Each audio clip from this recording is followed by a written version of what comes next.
through, we're hearing a lot of stuff. We've got toads, crickets, and night birds. And piranhas and water, of course. Poisonous snakes inside. Poisonous snakes.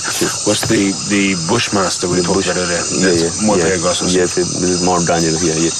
Most snakes will just, if you disturb them, chances are, they're more scared of you than you are of them, and they will go. But the bushmaster, a colourful snake, that'll have a go at you. Even if you get in a taxi, something, it'll have a go. It'll just keep chasing you right down the road, and get your email address, and eventually he'll get you.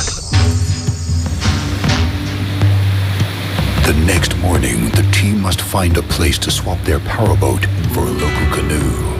But they must be wary, as this is the territory of the deadly giant white alligator. I've just been swimming in this river here, and I come across this little cam-type alligator. It's a white alligator, and he'll have a go at you. He's just a baby, but they can be quite dangerous. And we probably should put him back before his mum comes back and has a go at me and the crew. So we should do that now. Thank you.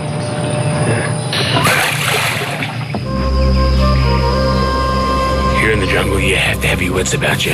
You need to be.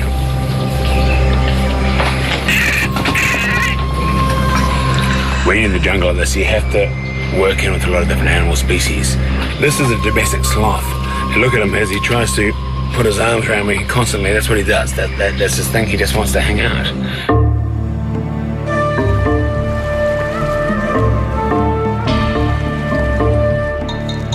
The search for El Dorado, the legendary lost city of gold, continues on canoe as the team must go deeper into the unknown. I gotta tell you, it's not easy navigating the Amazon. It's a big river, thousands, millions of tributaries. You can get lost like that. We need a combination of experience. Technology can help. We've got a thing now we call like a nav man type thing, satellite navigation. As I say, experience helps too, because this says, at the moment, we're at Euro Disney. It's quite specific as well, it says Frontierland, but which clearly we're not. But as I say, combination of your own experience, knowing these rivers, and technology can save your life, but... I think we are lost, actually, and we're stuck. I think we're going to have to go back round, AJ, back round to the Canal Street entrance again, back round that first one. What, like Canal Street? As the original first choice host for the TV show Man vs. Wild, Leigh is used to living off what is available. Oh. There you go, you got to strike them fast. They're quite dangerous, aren't they? Very aggressive. And these are man-eaters? Yes, sometimes. Okay. Sometimes when you're swimming in the river, if you find like a school of this kind of piranha, they will be able to kill you. So you can imagine a few hundred of those fish with all those teeth having a go at you. It'd be quite a horrific experience, I'd say. They would mainly eat other fish and maybe rodents or... Yes, of course. The sloths. Sloths. Sloths. You can imagine a poor old sloth swimming across a river, taking his time, of course, just enjoying it. Suddenly he gets attacked by a school of piranhas. He's not going to have much of a chance, is he? He's certainly... He's not the fastest swimmer in the jungle. Just a note, don't take all my nature discussions or lectures as gospel, because I don't always know exactly what I'm talking about with all the animals, okay? Like a sloth, I don't even know if they swim. They might do, but if they did, they'd probably be quite slow. I'm just ad-libbing here a little bit on that.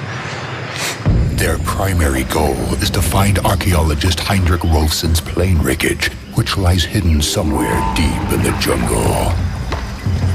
If he found El Dorado before his plane crash, it must be somewhere nearby. Leigh hopes to talk to some local Indian tribespeople who claim they remember seeing a plane crash in this region back in the early 40s. But first they must find the tribe. But how do you find a lost tribe that might not want to be found?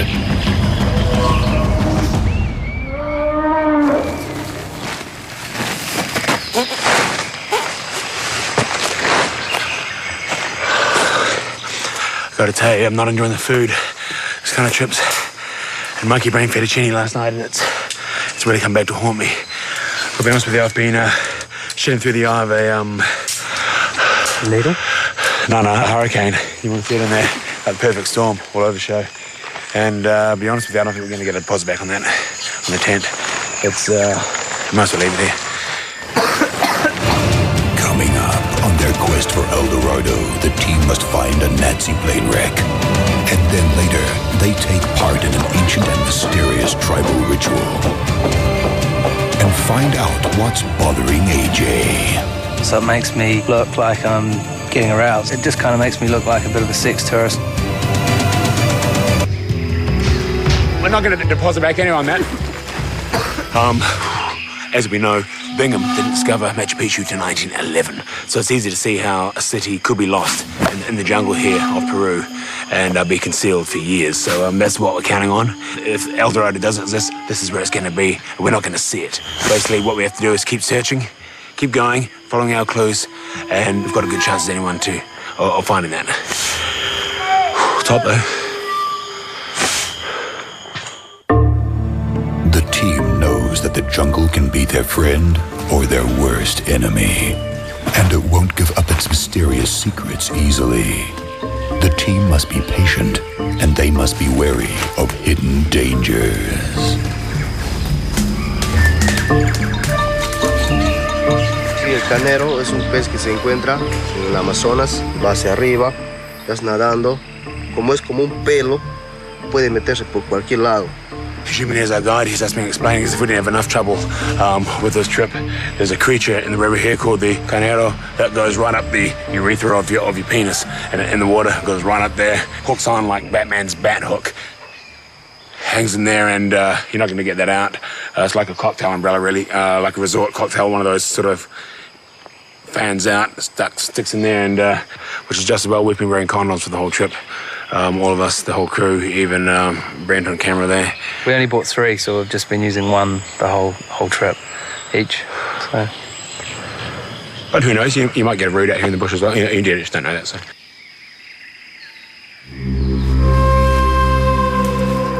After 2 sweaty days trekking through the jungle, the team finally make contact with the lost Hebaru tribe.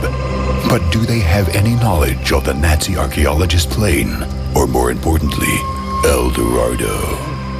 They must tread carefully.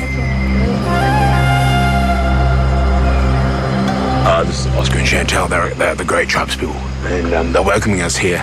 And they've seen a lot of archaeologists come into this area looking for things like El Dorado, ruins, etc. A lot of them haven't come out of here. We're pretty deep now at the moment. And Oscar, as a child, remembers seeing Rolfson come through this area. And he recalls the day that his plane, due east, went down. The engines cut out, apparently, that's all they heard, and the flying boat went into the bush somewhere. We're hopefully going to find that. It's been one hell of a day. We'll probably bunk down for the night here, do some blow data in the morning, buy some souvenirs, and then keep going.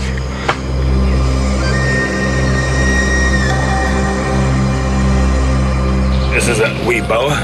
You've got to hold him by the head, otherwise, see, have a go at you. But you just got to let him know who's boss. And he's going to look at the camera there and probably gonna bite you. But the thing about these snakes, they're not poisonous, they're constrictors, and it will basically constrict, kill its prey, and then digest it. That's good for me. But far more deadly is the natural poison from the blow dart. It can kill a man in seconds, and Howler Monkey is one of the best marksmen in the country. Okay, this is a dialect they're not that familiar with. It's not Spanish. It's a strange Quechua jungle dialect. But I think what he was trying to say is that it's a sort of a poison that paralyzes the monkey or the small mammal, and then they kill it. Leigh happens to be one of New Zealand's best marksmen with a pan flute, and shares his experience with his friend Howler. True to his word, Howler Monkey sends the team to the approximate location he saw the plane crash over 60 years ago. And the mysterious planet team immediately begin their ground search.